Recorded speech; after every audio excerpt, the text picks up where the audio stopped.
Welcome my dear rockers, कैसे हैं आप सभी। आज हम लेकर आ गए हैं 2023 में रिलीज हुई एक सुपर मिस्ट्री थ्रिलर जिसका नाम है वेबसनी। ये अमानुष्य शक्ति पर आधारित मूवी है दोस्तों, लेकिन इस मूवी के एंड में आपको एक बहुत ही इंपॉर्टेंट इंफॉर्मेशन जानने को मिलेगी और हमारा दावा है कि ऐसी असलियत को जानकर आप चौंक जरूर जाएंगे। एक ऐसा जंगल जहां औरतों का जाना मना है क्योंकि इस घने जंगल में भूत है, लेकिन मर्दों पर ऐसी कोई पाबंदी नहीं है। लोगों के इस विश्वास के विरुद्ध कुछ प्रोग्रेसिव लोग फैसला करते हैं कि हम उस जंगल के अंदर जाकर ये प्रूव करेंगे कि वहां पर ऐसा कोई भूत नहीं है। दोस्तों, ये लोग मानते हैं कि ये महज कहानियां हैं जो औरतों पर पाबंदी लगाने के लिए बनाई गई हैं। तो क्या है सच और उस जंगल का राज क्या है जिसकी वजह से ये कहानियों ने जन्म लिया है? क्या सच में वहां पर कोई अमानुष्य शक्ति है या ये सब एक ढोंग है? ये सब जानने के लिए चलिए आपको लेकर चलते हैं इस जंगल की ओर। बाकी अगर आप चैनल पर नए हो तो सब्सक्राइब जरूर कर दीजिएगा। मूवी की शुरुआत में एक गांव की लड़की को दिखाते हैं। गांव वालों का मानना है कि इस लड़की पे भूत चढ़ा हुआ है, इसलिए मांत्रिक उस लड़की का भूत उतारकर एक गुड़िया में उसे बंद कर देता है। फिर जंगल के अंदर बहुत दूर जाता है। वो इलांथिटू, अतिकुली, कोन्नापराज, मुलाकडू, वाह क्या नाम है, इन सारी जगहों को क्रॉस करके नरीमेडू नाम की एक जगह पे पहुंच जाता है। वहां जाकर मांत्रिक एक पूजा करता है। उस जगह पर दो पेड़ ऐसे खड़े होते हैं जैसे कि किसी जगह का एंट्रेंस हो। वहां पर एक हुक लगाकर मांत्रिक उस गुड़िया को उसमें फंसा देता है। इनका मानना है कि अब वो शैतानी शक्ति जो इस गुड़िया के अंदर है वो हुक में फंस जाएगी। इसके बाद ये शक्ति उस लड़की को परेशान नहीं करेगी। अब मांत्रिक गांव वालों को समझाता है कि आइंदा किसी लड़की को इस जंगल में मत आने देना, वरना उन्हें भी भूत चढ़ेगा। दूसरी ओर दोस्तों, शक्ति नाम की एक लड़की को दिखाते हैं जो इस मूवी की हीरोइन है। शक्ति ट्रैकिंग करके लौट रही होती है। शक्ति के पापा का नाम है जयराम और वो घर के पास नारियल के पेड़ का इलाज कर रहे होते हैं। वो बताते हैं कि इंसानों की तरह पेड़ों के बीच भी कम्युनिकेशन होता है। उस पेड़ को कोई बीमारी है और उसने अपनी जड़ों के जरिए दूसरे पेड़ को यह बात कम्युनिकेट की है। इस पेड़ ने उस बीमारी को अपने अंदर फैलने से रोका है और इसलिए ये पेड़ बड़ा तंदुरुस्त है। दोस्तों, क्या आपने अपने बड़े बुजुर्गों से ऐसी कोई बात सुनी है? अगर सुनी हो तो कमेंट्स में जरूर बताना कि पेड़ भी आपस में बात करते हैं, क्योंकि ये एक फैक्ट है कि पेड़ जड़ों के जरिए एक दूसरे से कम्युनिकेट करते हैं। तभी शक्ति घर आ जाती है। उसके पापा लंगड़ाकर चल रहे होते हैं क्योंकि वो कहीं गिर गए थे। वो उन्हें हॉस्पिटल ले जाना चाहती है, लेकिन जयराम कहता है उसकी जरूरत नहीं पड़ेगी, मेरा पैर अपने आप ठीक हो जाएगा। दरअसल जयराम और शक्ति का कैरेक्टर एकदम ऑपोजिट है। शक्ति हर बात को कैजुअली लेती है, पर जयराम हर बात की गहराई तक जाकर अच्छे से सोच समझ कर ही पता लगाने की कोशिश करता है कि क्या समस्या है। इसलिए इनके बीच अक्सर ऐसी बहस होती रहती है। तभी जयराम के पैर से खून निकलने लगता है तो उन्हें हॉस्पिटल जाना ही पड़ता है। डॉक्टर कहते हैं कि कुछ दिनों के लिए तुम्हें घर पर रेस्ट करना होगा। अब ये सुनकर जयराम परेशान हो जाता है क्योंकि उसे रेस्ट करना बिल्कुल पसंद नहीं है। मूवी की शुरुआत में हमें इस जंगल के बारे में बताया गया था।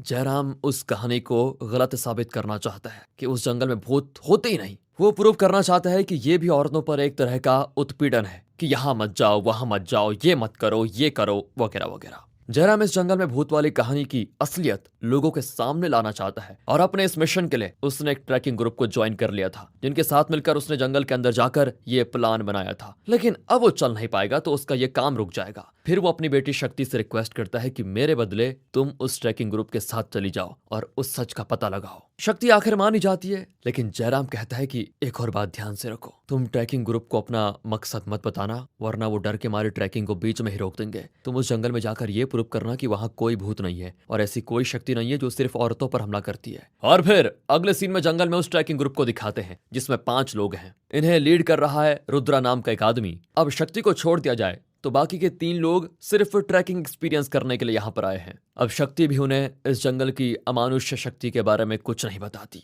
चुपचाप रहती है। वो वहां पड़ा हुआ पत्थर उठाती है तो रुद्रा डांटता है कि उसे फेंक दो, किसी ने कहीं जादू टोना करके इसको यहाँ पर डाल दिया हो तो इससे तुम्हारे ऊपर भी बुरी शक्ति आ सकती है, छोड़ो उसे। और यहाँ पता चलता है कि रुद्रा को भी भूत प्रेत में विश्वास है। कुछ दूर पर एक जगह पेड़ से कुछ लटक रहा होता है। पेड़ पर खून से बने हाथ के निशान होते हैं। मारन नाम का ट्रैकर पास जाकर देखता है तो उससे बदबू बर्दाश्त नहीं होती। वो बताना शुरू करता है कि गांव में जब गाय बछड़ा देती है तो डिलीवरी के बाद जो वेस्ट बाहर आता है उसे इस तरह पेड़ पर लटका दिया जाता है। इस तरह वो वेस्ट डिकम्पोज हो जाता है। ये नॉर्मल बात है जो हमारे गांव में भी होती है, लेकिन यहाँ इन लोगों ने उस वेस्ट को प्लास्टिक कवर में बांध कर रखा हुआ है, जिसकी वजह से ये ठीक से डिकम्पोज नहीं हुआ, इसलिए इतनी बदबू आ रही है। ये हथेली का निशान भी उन्हीं लोगों का होगा जो इसको यहाँ पर टांग कर चले गए होंगे। और वैसे ये गाँव में एक जात के लोगों को दिया जाता है। मेरे गांव में भी ऐसा ही होता है, इसलिए मैंने ऐसे उत्पीड़न से बाहर निकलने के लिए खूब पढ़ाई की और आज एक अच्छी पोजीशन पर हूँ। देखा जाए तो हर गांव में मेरे जैसे कई लड़के और लड़कियां होंगी और इसीलिए शिक्षा ही एक ऐसी शक्ति है जिसके जरिए सोसाइटी में समानता आ सकती है। इस तरह डिस्कस करते हुए वो एक जगह पहुंचते हैं जहां दो पेड़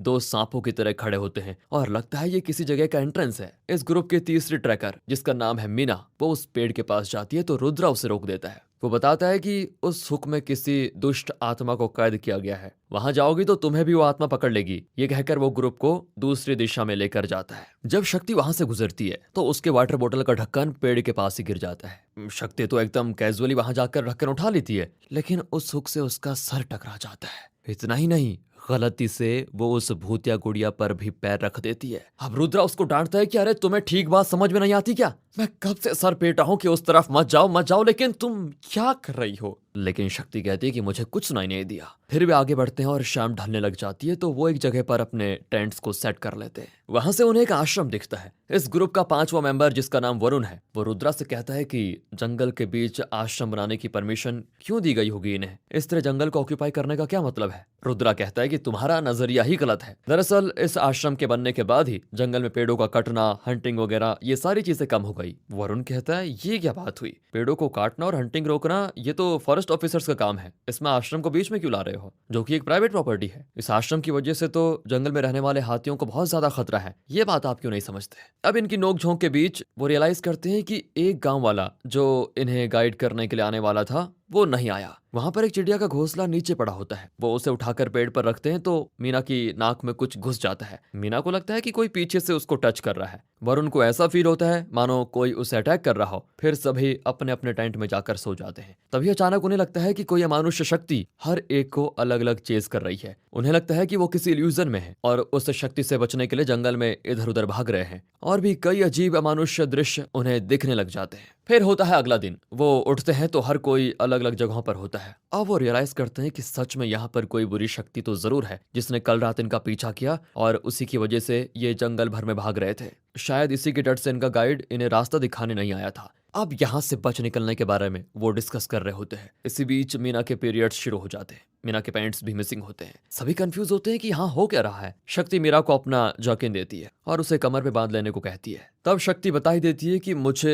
यहाँ की अमानुष्य शक्ति के बारे में पहले से पता था और ये सारी बात मुझे मेरे पापा ने बताई और उनके कहने पर ही मैं यहाँ पर ये भूत वाली कहानी को गलत साबित करने के लिए आई थी। अब इस पर रुद्रा उसको काफी सुनाता है। दूसरी ओर जयराम एक जर्नलिस्ट को इंटरव्यू देता है कि 20 साल पहले जंगल को एनक्रोचमेंट करके ये आश्रम बना और जब ये आश्रम बना था जंगल को धीरे धीरे इसने अपने कब्जे में लेना शुरू कर दिया। प्रकृति और अपने रोजगार को मिटते हुए देख गांव वाले आश्रम के खिलाफ प्रोटेस्ट करने लगे। शक्ति की माँ एक सोशल एक्टिविस्ट थी और इस प्रोटेस्ट में वो भी गांव वालों के साथ शामिल हो गई। उसने गांव वालों को इकट्ठा किया और उस आश्रम के सामने धरना भी दिया क्योंकि वो लीगली जंगल को एनक्रोच करके बैठे थे। पुलिस और पॉलिटिशियन आश्रम वालों को ही सपोर्ट कर रहे थे। तब शक्ति के पापा यानी जयराम को एक अनऑफिशियल इन्फॉर्मेशन मिली कि सरकार ने शक्ति की माँ और दूसरे प्रोटेस्टर्स पर शूट आउट करने का प्लान बनाया है। जयराम ने बहुत मना किया लेकिन शक्ति की माँ जो सच्चाई के लिए लड़ने में विश्वास रखती थी वो प्रोटेस्ट में शामिल हो गई। उसे लगा कि सरकार लाठीचार्ज करवा सकती है लेकिन सरेआम शूट तो नहीं करवाएगी। लेकिन उसका विश्वास उस दिन मिट्टी में मिल गया क्योंकि प्रोटेस्ट के दौरान पुलिस ने लाठीचार्ज भी किया और कई लोगों को पॉइंट ब्लैक में शूट भी किया था। शक्ति की माँ को भी बहुत बुरी तरह मारा गया। इस शूटआउट में लगभग 8 लोग मारे गए थे।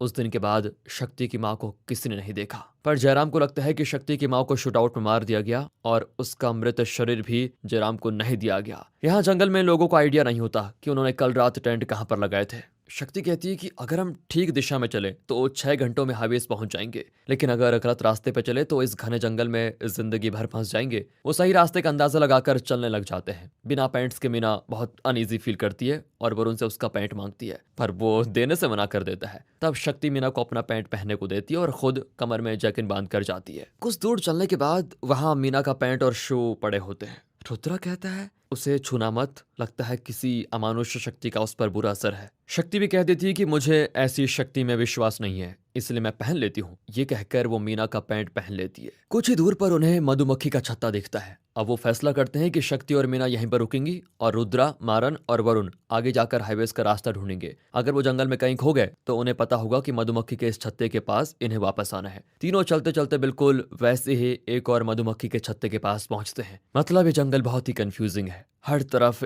एक जैसा लगता है। इतने में सूर्यास्त होने वाला था और अब आगे बढ़ना ठीक नहीं होगा, इसीलिए तीनों शक्ति और मीना के पास लौट आते हैं। अब वो जंगल की किसी नदी के पास जाकर रात बिताने का फैसला करते हैं क्योंकि जल्द ही अंधेरा छा जाएगा। दूसरी ओर जयराम कुछ लोगों को लेकर इनकी तलाश में निकलता है। यहाँ मारन आग जलाने के लिए लकड़ियां लाने लग जाता है, लेकिन वहाँ किसी चीज को देखकर वो डर कर भागता है। वरुण को भी कोई डरावना दृश्य दिखाई देता है। अब पांचों को कोई ना कोई डरावनी चीज दिखती है और वो डर के मारे इधर उधर भागने लग जाते हैं। लेकिन शक्ति वहां अपनी माँ को देखती है, जो शक्ति को एक सेफ जगह पर ले जाने की कोशिश करती है, पर अचानक से उसकी माँ गायब। अगले सीन में शक्ति को होश आता है और उसके पापा उसके पास होते हैं। दरअसल जयराम और कुछ गांव वालों ने इन 5 लोगों को जंगल से बचा लिया था। जयराम बताता है कि तुम पांचों अलग अलग जगहों पर बेहोश पड़े थे। शक्ति पूछती है, क्या सच में मां मर गई थी? क्या फिर इसके पीछे कुछ और ही राज है? जयराम कहता है हाँ। शक्ति पूछती है कि आप तो हर चीज की पूरी रिसर्च करके सच्चाई जानने की कोशिश करते हो पापा, फिर आपने सिर्फ पुलिस के कहने पर कैसे मान लिया कि मां मर गई? मैंने उन्हें जंगल में देखा था, मां जिंदा है। आप चलिए पापा,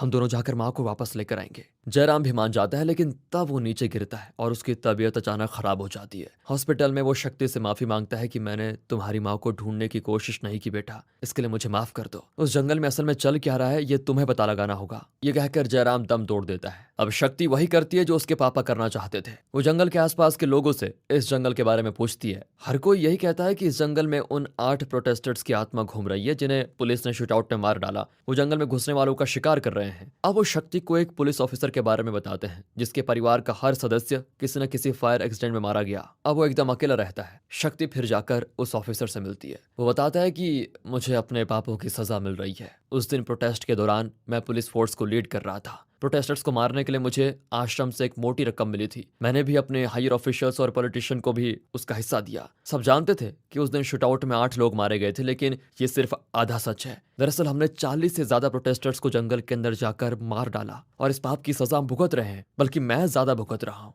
मेरे परिवार का एक भी सदस्य जिंदा नहीं है। शक्ति अब इन बातों का प्रूफ मांगती है तो वो ऑफिसर उसको एक फाइल ला कर देता है। उसको देखकर शक्ति को पता चलता है कि उसकी माँ भी जंगल में जाकर मर गई। इनकी सारी बातें शक्ति की शर्ट बटन में छुपाए हुए कैमरे में रिकॉर्ड हो रही थी, पर शक्ति ने जंगल में अपनी माँ को जिंदा देखा था, वो झूठ कैसे हो सकता है? अब सच जानने के लिए वो वरुण और एक फॉरेन लेडी को लेकर फिर उस जंगल में जाती है। शाम ढलते ही इन्हें फिर से अजीब से इल्यूजन्स दिखने लगते हैं। तब वो फॉरेन लेडी बताती है कि बचपन में मेरे गांव में जादू टोना करने वाली औरतें आती थी। उन्हें कहीं से खून लाकर दो तो वो मुझे गुड़िया खेलने के लिए दिया करती थी, इसलिए मैं अक्सर उनके पास जाती थी। जब मैं यहाँ कर बसी तो मुझे उन दिनों के इल्यूजन्स आते रहते थे और फिर उन इल्यूजन से छुटकारा पाने में मुझे कई साल लग गए। तब शक्ति समझ जाती है कि वो अपनी माँ को बहुत मिस करती है, इसलिए अपनी माँ से संबंधित इल्यूजन शक्ति को दिख रहे होते हैं। वरुण बताता है कि उस दिन तुमने मीना के लिए मेरे पैंट्स मांगे तो मैंने इसीलिए इनकार किया क्योंकि मेरे पैर जले हुए हैं। दरअसल वरुण के बचपन में उसकी माँ को उसकी सास बहुत टॉर्चर करती थी, इस वजह से वो खुद जलकर मर गई।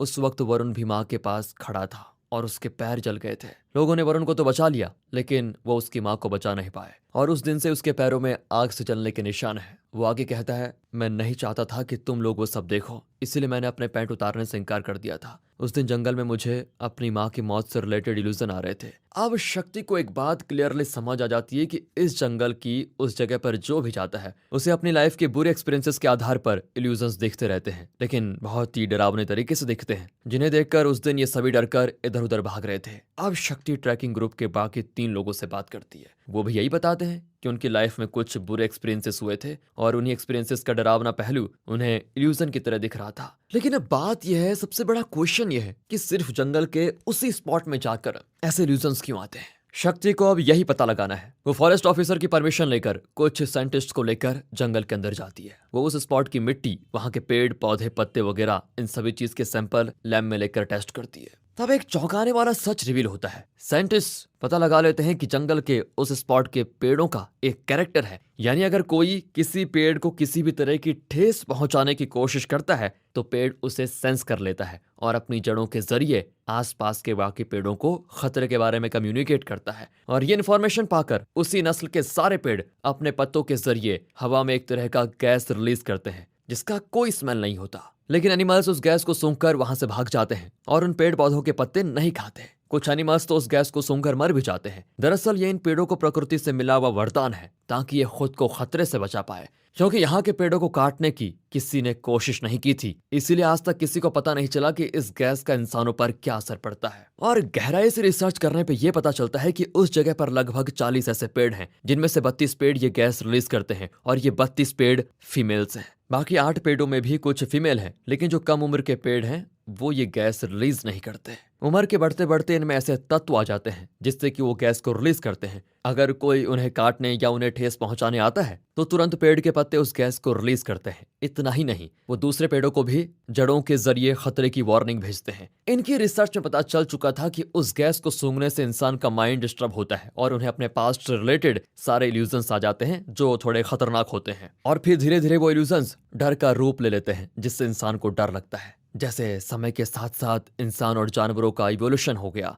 वैसे ही पेड़ों का भी इवोल्यूशन होता है। जिन पेड़ों को पहले सिर्फ जानवरों के अटैक से खुद को बचाना पड़ता था, अब उनका इवोल्यूशन कुछ इस तरह से हुआ है कि इंसानों से खुद को बचाने के लिए उन्हें इंसान के दिमाग पर अटैक करने वाली गैस प्रोड्यूस करनी पड़ रही है। जंगल के ये पेड़ अपनी नस्ल को जिंदा रखने के लिए अपनी तरफ से पूरी कोशिश करते हैं और उन्हें इंसानों के बीच सर्वाइव करने के लिए इतना स्ट्रगल करना पड़ रहा है। मूवी का ये इन्फॉर्मेटिव थीम दोस्तों अगर आपको सच में बहुत इंपॉर्टेंट लगा हो तो वीडियो को लाइक जरूर कीजिए। दोस्तों, नॉर्वे का एक रिसर्चर इस तरह के पेड़ों के बारे में बता रहा होता है। वो कहता है कि ऑस्ट्रेलिया के जंगलों में भी इस तरह के पेड़ हैं, लेकिन उन्हें तेजी से मिटाया जा रहा है और आज तक उन पेड़ों को जो लोग काटने गए थे उन्हें कुछ नहीं हुआ। लेकिन शायद वो पेड़ इस जंगल के पेड़ों की तरह उतने इवॉल्व नहीं हुए हैं, लेकिन अब हम एक्सपेक्ट कर सकते हैं कि जल्द ही उनमें भी ये गुण आ जाएंगे और फिर उन्हें कोई काटने जाएगा तो वो पेड़ अपनी इस शक्ति से खुद को जरूर बचा लेंगे। शक्ति ने जिस पुलिस ऑफिसर का इंटरव्यू लिया था जिसने लगभग 40 प्रोटेस्टर्स को जंगल में जला दिया था, अब शक्ति उस वीडियो को एक न्यूज चैनल को मेल कर देती है। इसके बाद उस आश्रम की लीगल एक्टिविटीज का पर्दाफाश हो जाता है। अब लोग फिर एक बार प्रोटेस्ट करते हैं कि जंगल का विनाश करने वाले इस आश्रम को बंद करो, बंद करो, बंद करो। कुछ ही दिनों में जंगल की उस जगह पर एक लैंडस्लाइड होता है, पर एक्सपर्ट्स कहते हैं कि इस जगह पर लैंडस्लाइड होने के चांसेस बिल्कुल भी नहीं होते, बल्कि थे ही नहीं।